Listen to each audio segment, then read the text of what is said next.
Très heureuse de vous retrouver encore une fois pour cette nouvelle édition. Madame, Monsieur, bienvenue dans ce journal. Il est 19 heures à Kinshasa et 1 heure de plus dans la partie est du pays. Avant de commencer ce journal, voici le sommaire. Dans le souci de retrouver la paix dans la partie est de la RDC, la SADC poursuivra son mandat en RDC jusqu'en novembre 2025. Une décision prise lors de la réunion extraordinaire du sommet de chefs d'État de l'organisation sous-régionale. Des détails, vous l'aurez dans ce journal. Et le monde entier célèbre chaque 21 novembre la journée mondiale de la télévision. Entre objectifs de la télévision et la venue de l'Internet, une guerre qui s'impose et qui suscite deux questions. Et vous aurez deux réponses sur ces questions dans ce journal. À l'international, selon un nouveau rapport du Centre de commerce international, la coopération entre l'Afrique et le Caraïbe a atteint 729 millions de dollars en 2024 sur des produits tels que le pétrole et l'ammoniac. Voilà, encore une fois, bienvenue dans ce journal. Je l'ai annoncé au sommaire de ce journal. Commençons avec cette brève. Dans l'actualité de cette journée, une importante décision a été prise. La force régionale de la SADC, communauté de développement de l'Afrique australe, poursuivra son mandat en République démocratique du Congo jusqu'en novembre 2025. Cette prolongation a été validée lors de la réunion extraordinaire du sommet de chefs d'État et de gouvernement de l'organisation sous-régionale qui s'est tenue mercredi 20 novembre à Harare, la capitale du Zimbabwe, en présence du président congolais Félix Antoine Tshisekedi. A noter que cette prolongation marque la deuxième année consécutive du mandat de la SAMI RDC. Poursuivons ce journal dans un autre registre diplomatique. Avant son départ du Canada, la première ministre congolaise Judith Suminwa a eu une rencontre déterminante avec le premier ministre canadien Justin Trudeau. Les deux personnalités ont discuté des opportunités économiques futures, soulignant leur volonté de renforcer le lien bilatéral entre le pays. La question de la sécurité a également été abordée lors de cet échange. Je vous propose de suivre Judith Suminwa. Dans le cadre du renforcement de nos relations bilatérales, tant au niveau économique que diplomatique. Monsieur le Premier ministre a dit, c'est important pour nous, la RDC, dans la mesure où aujourd'hui nous allons vers une diversification de l'économie, création de beaucoup plus d'emplois.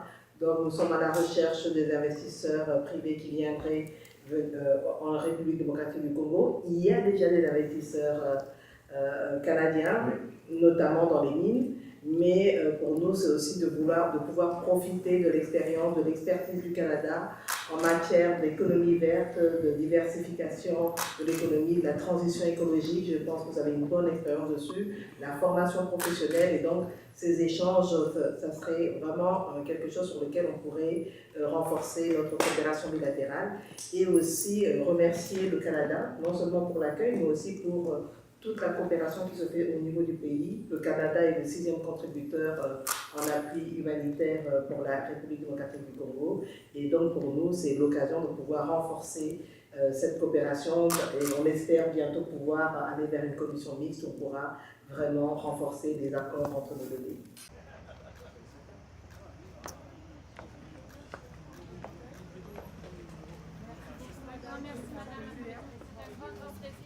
C'est jeudi 21 novembre, deux protocoles d'accord ont été signés à Kinshasa entre la République démocratique du Congo et l'Égypte à l'issue d'une séance de travail fructueuse entre la ministre d'État congolaise aux Affaires étrangères Thérèse Kayikwamba et son homologue égyptien Dr Bard Abdel Hatti. Ces accords portent principalement sur les renforcements de projets dans des domaines clés tels que les infrastructures et l'exemption de visa pour les détenteurs de passeports diplomatiques des services et spéciaux. Reportage de Patience Lokeke. Dans le cadre de la visite officielle du ministre des Affaires étrangères de la République arabe d'Égypte à Kinshasa, 2 protocoles d'accord ont été signés ce jeudi 21 novembre, après une séance de travail avec la ministre d'État congolaise aux Affaires étrangères Thérèse Kaikwamba. Ces accords portent notamment sur l'approfondissement des projets dans divers domaines tels que les infrastructures, la santé et l'agriculture. Ils incluent également des dispositions concernant l'exemption de visa pour les détenteurs des passeports diplomatiques de services et spéciaux entre les 2 pays. Le chef de la diplomatie égyptienne a exprimé la volonté de son pays de mettre en œuvre toutes les ressources nécessaires au développement de 2 nations à travers plusieurs projets de partenariat et de coopération. Monsieur le ministre a bien indiqué qu'il vient comme porteur d'un message de son Excellence, Monsieur le Président Abdel Fattah el-Sisi, à son frère, Monsieur le Président Tshisekedi. Et bien évidemment, il y a des relations historiques qui lient nos 2 pays, mais il vient avec un message très clair qu'on veut travailler à améliorer et développer les relations entre ces 2 pays dans tous les secteurs, secteurs économiques, d'investissement, de commerce. Et la preuve, c'est que son Excellence est accompagnée avec une délégation très haute d'hommes d'affaires égyptiens qui vient ici pour voir explorer les possibilités de coopération avec leurs homologues hommes d'affaires. Dans le cadre de son séjour à Kinshasa, il visitera le siège du bataillon égyptien à Kinshasa ce vendredi 22 novembre 2024. Dans un autre domaine, un acte de vandalisme a récemment frappé le mausolée de Patrice Emery Lumumba. Le gouvernement a réagi en annonçant l'arrestation de 6 suspects et cette information a été confirmée lors d'une réunion présidée par le vice-premier ministre, ministre de l'Intérieur, Jacquemain Chabani, en présence de la ministre de la Culture, des Arts et du Patrimoine. Il a été assuré que la relique du héros national a été sécurisée. Je vous propose de suivre cet élément. Vice-premier ministre, ministre de l'Intérieur, Sécurité, Décentralisation et Affaires coutumières Jacquemain Chabani a présidé ce mercredi 20 novembre, en présence de la ministre de la Culture, des Arts et du Patrimoine, Yolande Elébé, une réunion avec quelques responsables des services de sécurité, ainsi que la police scientifique sur les actes de vandalisme qui ont eu lieu au mausolée du héros national Patrice Emery Lumumba le lundi 18 décembre dernier. Le ministre de l'Intérieur a annoncé que 6 personnes ont été arrêtées et 2 autres recherchées. On fait avec les services, les différents services, mais aussi en compagnie de Madame la ministre de la Culture et Arts, l'état des lieux de ces actes de vandalisme que le gouvernement de la République condamne. Et il était important pour nous de savoir exactement ce qui s'est passé et de nous rassurer qu'une enquête, une prise judiciaire est en cours. C'est ce qui est le cas. Nous pouvons informer l'opinion qu'à l'état de l'enquête actuelle, 6 personnes sont en détention, 2 autres sont recherchées et seront très prochainement arrêtés. Jacquemain Chabani a aussi rassuré que la relique du héros national a été sécurisée. Nous nous sommes rassurés aussi de la sécurisation et de l'entretien du site. Nous avons pris des dispositions avec les différents services pour que cela soit fait. Et nous pouvons assurer l'opinion tant nationale qu'internationale qu'en ce qui concerne la relique, elle a été sécurisée et elle est protégée. Rappelons que c'est le lundi 18 décembre dernier que le mausolée abritant la relique de Patrice Emery Lumumba avait été victime de vandalisme. Les vitres avaient été brisées et le cercueil contenant les restes de la dépouille avait été déplacé, retrouvé au sol et partiellement ouvert, suscitant plusieurs questionnements, notamment celui de savoir si la relique avait été volée. Par ailleurs, l'opposition politique exprime des préoccupations majeures concernant les récentes manœuvres de la majorité présidentielle. Selon certains représentants, un coup de force pour modifier ou changer la Constitution pourrait engendrer une crise nationale. Damani Mujinga, Domomat et Giscard Tamba pour le reportage. Un démenti cinglant aux arguments du camp présidentiel sur la révision de la Constitution. L'opposition alerte sur le danger d'une crise nationale en cas de changement ou de modification de celle-ci. Ça risque de conduire à la banalisation, puisque aujourd'hui, par exemple, s'il faut réfléchir froidement, s'il faut organiser le référendum, ce sera avec quel signe? S'il faut organiser le référendum, ce sera avec quel moyen, alors qu'il y a la grogne sociale partout. Les enseignants se soulèvent, les militaires sont payés tels que vous connaissez, les Ouazalendo, n'en parlons même pas, et tant d'autres. Et c'est dans ces conditions que nous estimons que nous devons prendre une grosse somme d'argent et jeter encore dans la fenêtre, alors que nous venons à peine de sortir des élections, des simulacres d'élections qui n'ont pas fait l'unanimité et qui jusqu'à aujourd'hui continuent encore à être contestés par les Congolais. Nous disons, si nous aimons le Congo, pour peu d'amour que nous avons encore pour ce pays, essayons de mettre... L'opposition déterminée entend mobiliser la population pour empêcher toute modification qu'elle considère comme une tentative de préparer un troisième mandat pour le président actuel. Nous demandons à la population de rester mobilisée pour suivre le mot d'ordre en vue de défendre la Constitution pour que celle-ci ne soit pas changée, puisque elle-même ne prévoit pas le mécanisme de ce changement. Et la révision, le contexte n'étant pas indiqué, en vue de permettre aux uns et aux autres de reculer et de comprendre que la patrie vaut plus que les intérêts individuels et partisans. Pour de nombreux Congolais, le Congo n'a pas besoin des nouvelles divisions, mais des solutions durables pour ces crises profondes. La Constitution doit rester le rempart de l'unité nationale.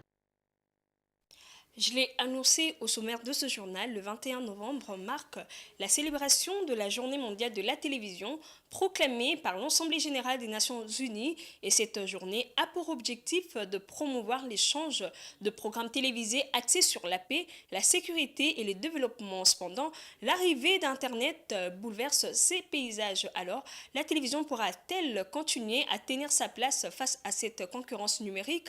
Et les deux peuvent-elles cohabiter? Tentative de réponse avec ce reportage de Rosie Chioyo.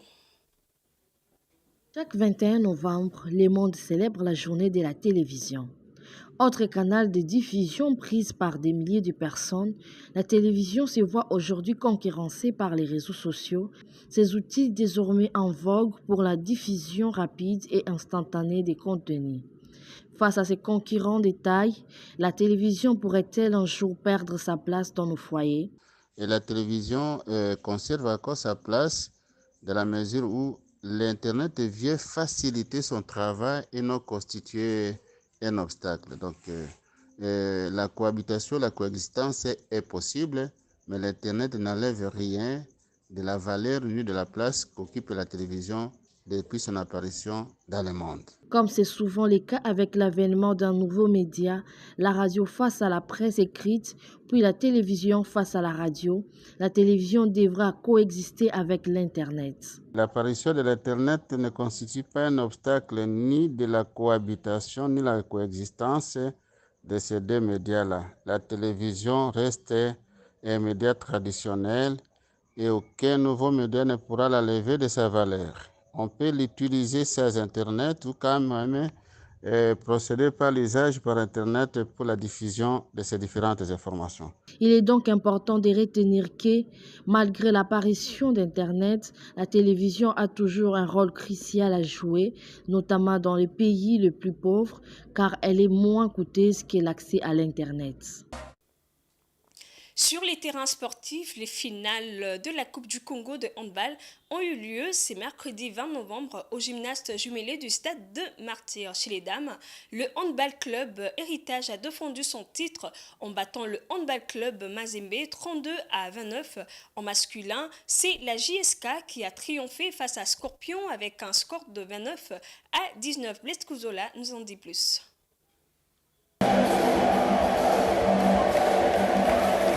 Le rideau sont tombés sur la 36e édition de la Coupe du Congo de la discipline avec le sacre, comme depuis plusieurs saisons maintenant, des héritages chez les dames et de la jeunesse sportive de Kinshasa chez les messieurs. Les deux équipes quinoises sont réels adversaires depuis quelques saisons, ont respectivement dominé Mazembe 32-29 pour Héritage et Scorpion 28-19 pour la JSK. Une domination sans partage pour les équipes quinoises, même malgré la trêve observée durant 3 ans à cause du manque des infrastructures, sont toujours au niveau. Et ces niveaux qu'il faudra les présenter l'année prochaine lors des compétitions de clubs. Plus tôt, dans la journée du mercredi 20 novembre, le public amoureux du handball a eu droit aux 2 petites finales. En version féminine, le Aigle du Congo de Kinshasa a dominé Mikishi de Lubumbashi 29-26. En version masculine, Police de Kinshasa a battu Saint-Éloi de Kinshasa 32-27. Signalons que c'est le ministre des Sports, Didier Boudimbu, qui a donné le coup d'envoi de la finale chez les messieurs, alors que celui des dames était donné par les secrétaires généraux au sport et loisirs. Les tournois étaient spécialement organisés pour donner déjà la température pour la Coupe d'Afrique des Nations de dames, qui aura lieu du 27 novembre au 7 décembre à Kinshasa.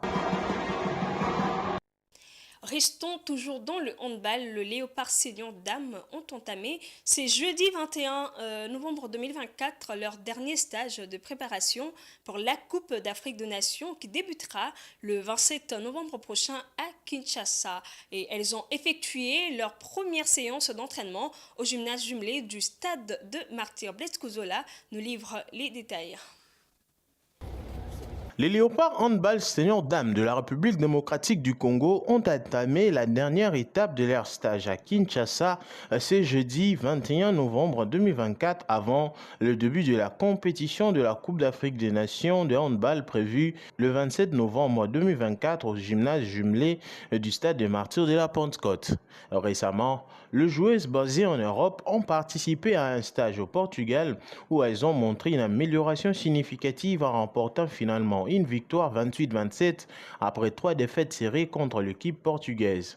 Le tirage au sort, effectué le 19 septembre dernier, n'a pas cependant été clément pour les Léopards qui vont évoluer dans le groupe B aux côtés de l'Angola, quadruple championne en titre, ainsi que la Tunisie, la Guinée, le Cameroun et l'Ouganda, premier adversaire de la République démocratique du Congo. Dans l'autre groupe, l'Égypte, l'Algérie et le Sénégal seront les têtes d'affiche en compagnie du Congo, du Cap-Vert et du Kenya. Côté organisationnel, l'on s'active à offrir au public et aux amoureux du handball la meilleure CAN de l'histoire. Dans la ville, l'enthousiasme est déjà palpable à une semaine du début de la compétition. Déjà en branle depuis plusieurs jours à la demande de la Confédération africaine de handball, l'organisation a rassuré avoir pris toutes les dispositions d'usage. Côté logistique, l'hôtel Memling va recevoir 5 équipes. Béatrice et Léon Hôtel vont abriter 3 équipes chacune. Hilton, Pullman, Rotana et l'Hôtel du Fleuve vont également accueillir des délégations.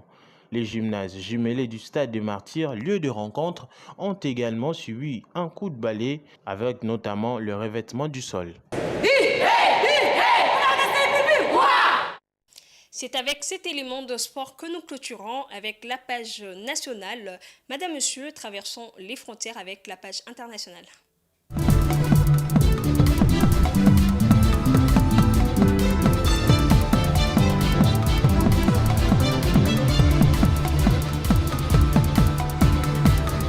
En matière de coopération internationale, un nouveau rapport du Centre du commerce international révèle que la coopération entre l'Afrique et le Caraïbe a atteint 729 millions de dollars en 2024 avec un objectif ambitieux de 1,8 milliard de dollars d'ici 2028. Toutefois, les échanges restent encore concentrés sur un nombre limité de produits comme le pétrole et l'ammoniac.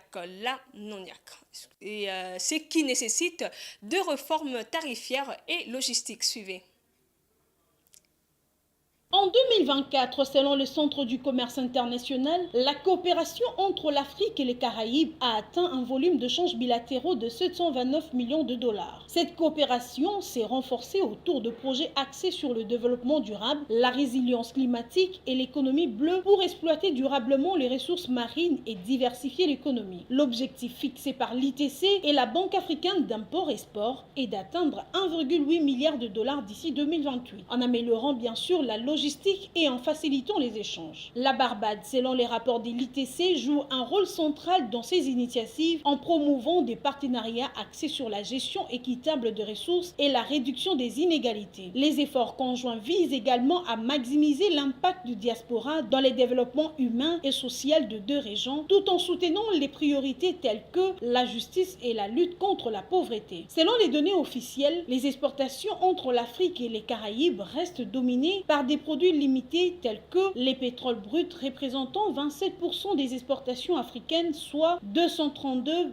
millions de dollars, tandis que l'anhydride ammoniacal de Trinité et Tobago constitue 49% des exportations caribéennes, atteignant 423 millions de dollars. Pour surmonter les obstacles comme le droit des douanes élevé et les infrastructures logistiques déficientes, ces initiatives de réduction tarifaire et d'harmonisation de politiques commerciales sont proposées pour stimuler la croissance et la compétitivité dans les deux régions.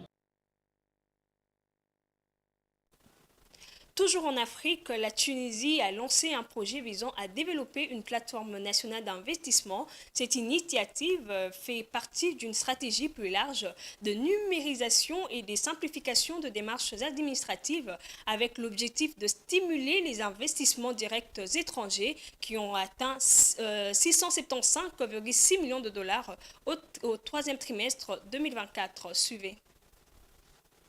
Avec le soutien de la Banque européenne pour la reconstruction et le développement, la Tunisie a officiellement lancé le produit du développement de la plateforme nationale de l'investissement. Selon l'instance tunisienne de l'investissement, les programmes s'inscrivent dans le cadre de la stratégie nationale de digitalisation et de simplification de procédures administratives pour une gestion plus rapide des dossiers et une meilleure communication entre les institutions. Ce lancement intervient dans un contexte où le pays envisage d'améliorer les climats des affaires en réduisant les obstacles à l'investissement tels que la lourdeur administrative et la corruption. Au cours du troisième trimestre 2024, ces pays d'Afrique du Nord a enregistré 675,6 millions de dollars d'investissements directs étrangers, soit une hausse d'environ 14,4% par rapport à 2023, soit 1,8 milliard de dinars. Selon les rapports de Bayer des fonds tunisiens, la lourdeur de la bureaucratie tunisienne est l'une des principales causes de la corruption. En octobre 2024, le gouvernement a annoncé plusieurs réformes visant à simplifier les démarches administratives, à améliorer la gouvernance extérieure ainsi qu'à encourager l'investissement privé afin de renforcer la compétitivité de l'économie. Une autre façon de vous informer, c'est avec le journal paru dans la ville de Kinshasa. C'est jeudi 21 novembre 2024. Place à la revue de presse.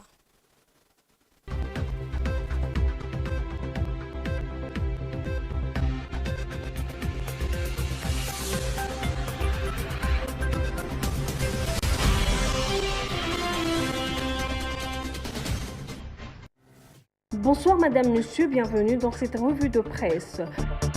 Commençons cette revue de presse avec Info 27 qui titre « Paix et investissement, Ottawa et Kinshasa ouvrent de nouvelles perspectives de partenariat ».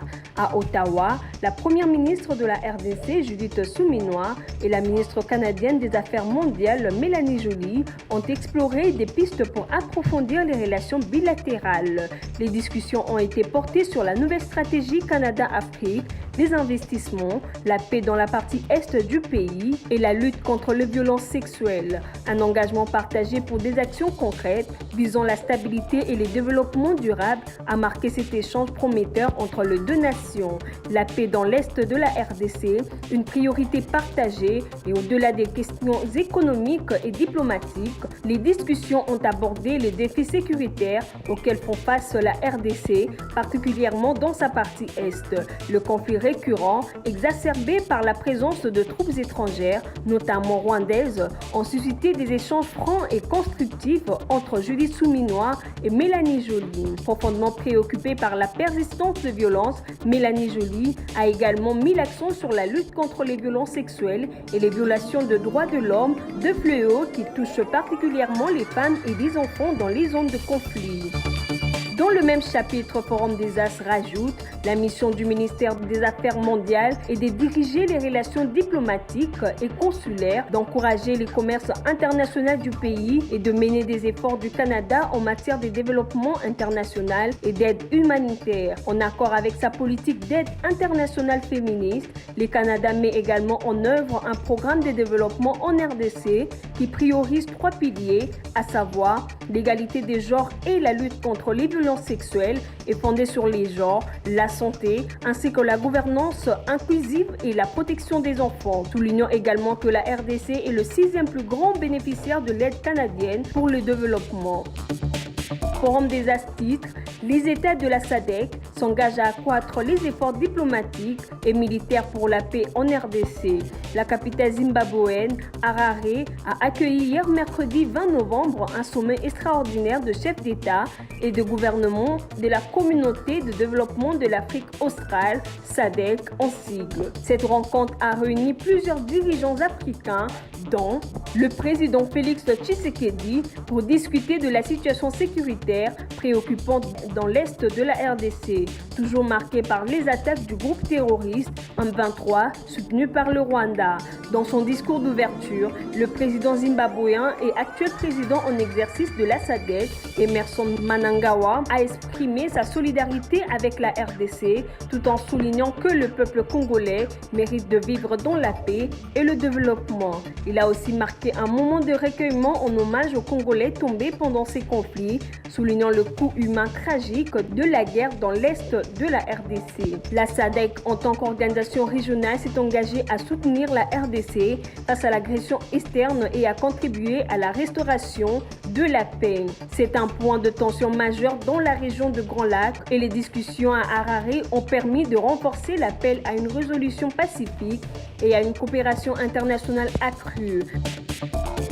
Un autre sujet phare de l'actualité, il s'agit de la profanation du mausolée Patrice Lumumba. Le gouvernement congolais a annoncé hier mercredi 20 novembre l'arrestation de 6 personnes suspectées d'être impliquées dans l'acte de vandalisme perpétré contre le mausolée de Patrice Emery Lumumba, situé à l'échangeur de l'Unité à Kinshasa. Cet acte, survenu dans la soirée du 18 novembre, avait suscité une vive indignation dans tout le pays. 2 autres suspects restent activement recherchés, tandis que les autorités rassurent sur l'intégrité de la relique du héros national. Depuis le 30 juin 2022, date de son inauguration officielle, ce site est un lieu de recueillement et de réflexion pour les Congolais et le monde entier. La vigilance accrue promise par les autorités sera essentielle pour garantir ces hauts lieux de mémoire soient préservés, honorant ainsi la vision et l'héritage de Patrice Emery Lumumba. Fin de cette revue de presse. Au revoir.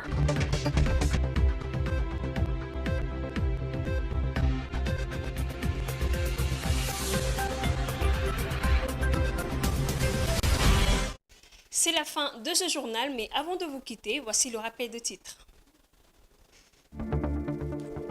Dans le souci de retrouver la paix dans la partie est de la République démocratique du Congo, la SADC poursuivra son mandat en RDC jusqu'en novembre 2025. Une décision prise lors de la réunion extraordinaire de sommet de chefs d'État de l'organisation sous-régionale. Et chaque 21 novembre marque la célébration de la journée mondiale de la télévision qui a pour objectif promouvoir l'échange de programmes télévisés axés sur la paix, la sécurité et le développement. À l'international, selon un nouveau rapport du Centre de commerce international, la coopération entre l'Afrique et le Caraïbe a atteint 729 millions de dollars en 2024 sur des produits tels que le pétrole et l'ammoniac. C'en est fini pour ce soir, c'est la fin de ce journal. Merci à vous de l'avoir suivi. Bonne suite de programme sur votre chaîne Géopolis Télévision. Portez-vous bien.